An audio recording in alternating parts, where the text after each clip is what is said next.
Жижиг дунд үйлдвэрлэл хөгжүүлэх сан бие даах ёстой.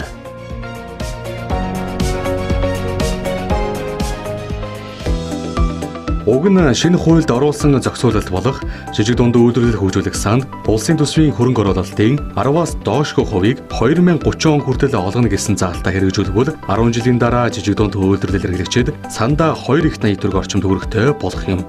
Тиймээс энэ сангийн үйл ажиллагаа Норвегийн баялагын сан зэрэг санхүүгийн корпорацийн жишгээр явж дахиж төрөөс санхүүгийн дэмжлэг авах шаардлагагүй хэмжээнд хүрнэ. Корпорацид төрийн болон олон нийтийн төлөөлөл орсон байгууллага байх ёстой бөгөөд явандаа энэхүү зээлийн том орон зайг стартапууд эзлэх нь зүй юм. Баялаг дэвшдэг дэмжих холбооны ерөнхийлөгч Даваа Баяр.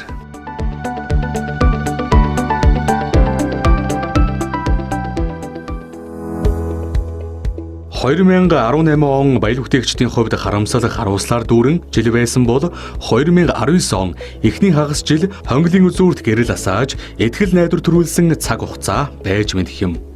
Жижиг дунд үйлдвэрлэл хөгжүүлэх сангийн зээлийн санхүүжилт 2019 онд өмнөх жилигээс 2 дахин багассан ч хүртээмж нь 2.2 дахин нэмэгдсэн зээлийг сонгон шаргуулах явц ил тод хүртээмжтэй ойлгомжтой болсны нэгдэл болохыг хүнс хөдөө аж ахуйн хөнгүүлэлийн яамны жижиг дунд үйлдвэрлэл үйлчилгээ бодлогын хоршооны хөгжлийн бодлого төлөвлөлтийн газрын дарга Эрдэнэ сайхан хэлсэн юм. Үнэхээр ч баялаг бүтээгчид иргэдийн дуу хоолойг сонсож төрийн үйл хэрэг тусган хэрэгжүүлж байгаад талархаад баршгүй. 2019 оны 1-р сард шинэ сайд томилогдож ирсэн даруйда зээлийн сонгон шалруулалтын журмыг шинжлэх тушаал гаргаж тэр дагуу ажлын хэсэг ажилласнаар 3-р сарын 1-ээс 4-р сарын 1-нд уг журамд иргэдийн байр суурийг авахар захим орчинд байрлуулсан юм. 5-р сарын 9-нд журам хүчин төгөлдөр болж сарын сүүлчээс 14 хоногийн хугацаанд 2460 жижиг дунд үйлдвэрлэл эрхлэгчдийн нийт 487 тэрбум төгрөгийн төслийн санал хүлээж авсан байна.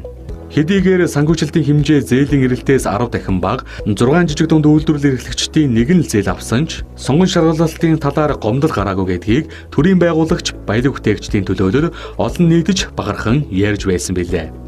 Гэхдээ энэ үйл хэрэгт баялаг бүтээгчдийг дэмжих холбоо болон энэ чиглэлээр үйл ажиллагаа явуулдаг олон нийтийн оролцоо нөлөө их байсныг онцлох нь зүйн хэрэг. Харамсалтай нь одоо л зээл жинхэнэ эздэдээ хүрлээ гэсэн баялаг бүтээгчдийн баяр хөөр түр зурах байв. 2020 оны улсын төсөв батлагтаа эрх баригчид жижиг дунд үйлдвэрлэл хөгжүүлэх санд нэгж төгрөг төсөвлөөгүйгээр барахгүй санхүүжилтийн эрх зүйн гол хөшүүргийг нь үгүй хийж орхив. Засгийн газрын тусгай сангийн тухай хуульд жил бүр улсын төсвийн хөрөнгө оруулалтын 10-аас багагүй хувийг жижиг дунд үйлдвэрлэл хөгжүүлэх санд хуваарлана гэсэн заалттай. Үүнийг улсын хурлын гишүүн Ганбаатар нар санаачиж батлуулсан. Жижиг дунд үйлдвэрлэл үйлчилгээг дэмжих тухай хуультай уйж өгсөн ч уг заалт ганц ч удаа хэрэгжсэнгүй. Хадуухан хэлэхэд хорвоод мэдлэх хувьд утсан хүн заяатай адил ажээ. Уг нь эрх баригчид хуулиа дагаж мөрддөг, үлгэр жишээ зөвлөдөг, ярьдаг шигээ үйлддэг байсан бол эх онд жижиг дунд үйлдвэрлэл хөгжүүлэх санд 190 тэрбум төгрөг төвлөрөх байлаа. Энэ нэрчээрээ явсаар 2030 он гэхэд бараг 2 их 80-ын төгрөгийн эргэлттэй том сан болох байв. Эрдэнэ сайхан дарга энэ зохицуулалтыг эргээд сэргээж төсвийн хөрөнгө оруулалтын 10 хүртэлх хувийг олгох ёстой. Үнэхээр Монгол улсын нийт ажиллах хүчний 70-аас 80% эзэж байгаа энэ салбарт өмнөх жилүүдийн алдаа дутагдлаас болоод мөнгө санхүүжилт олгохгүй байна гэдэг бол хэд нэг талыг барьсан бодлого.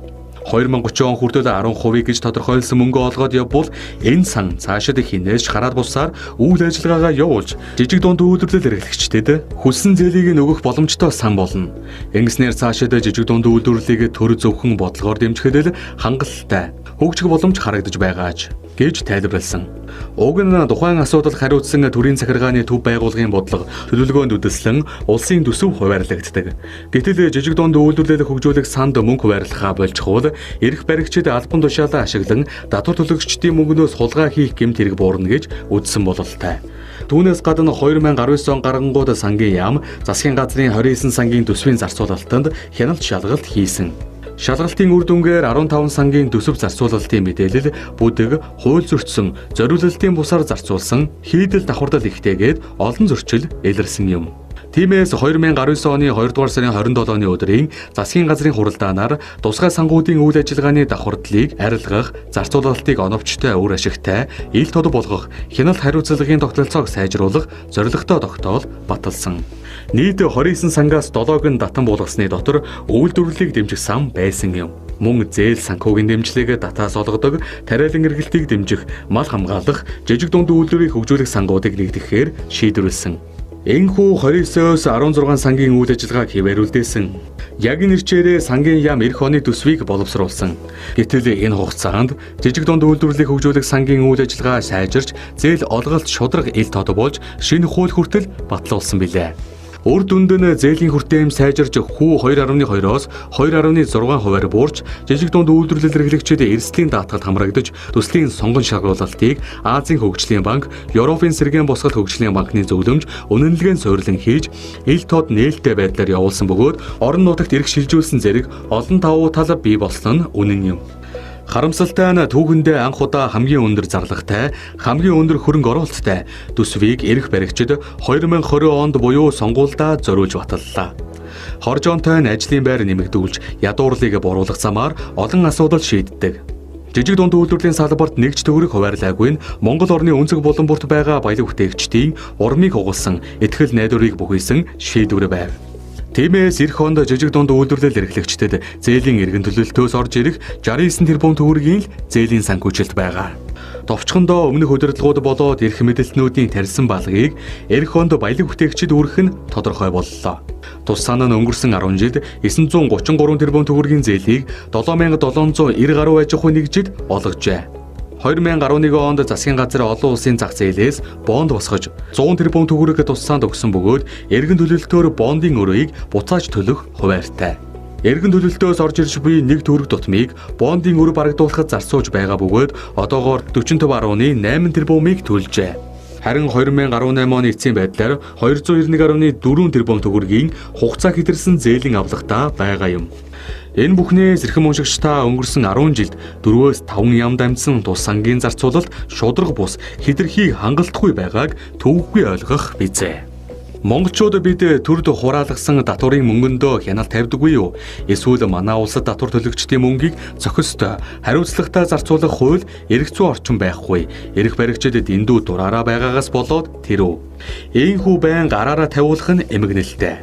Баялаг бүтээгчдийг ч гэсэн энэ балаг тойрсонгүй. Цаашид жижиг дунд үйлдвэрлэл хөгжүүлэх сангаа харж хандан хяналт тавихгүй бол өмнөх жилүүдийн шиг балаг давтагдахгүй гэх баталгаа алга.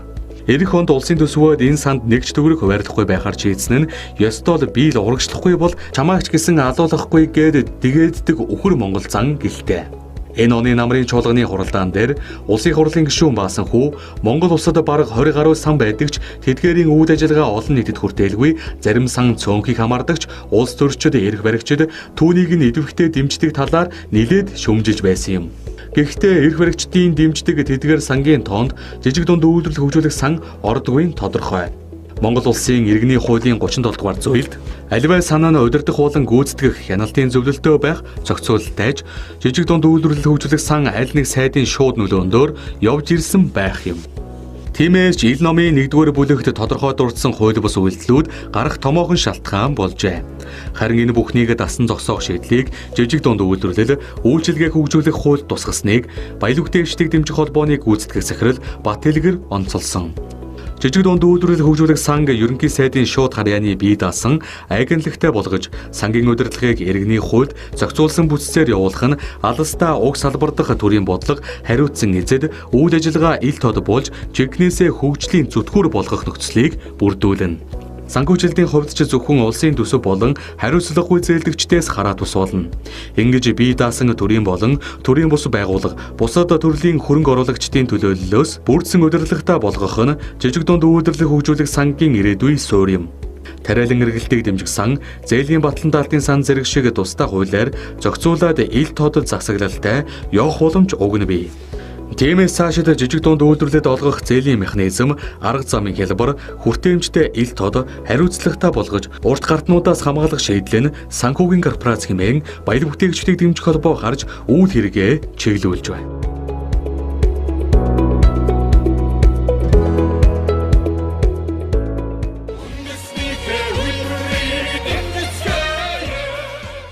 Баялаг бүтээгчдийг дэмжих холбооноос санаачлан гаргасан Бүгдэр жидүү номыг танд хүргэж байна.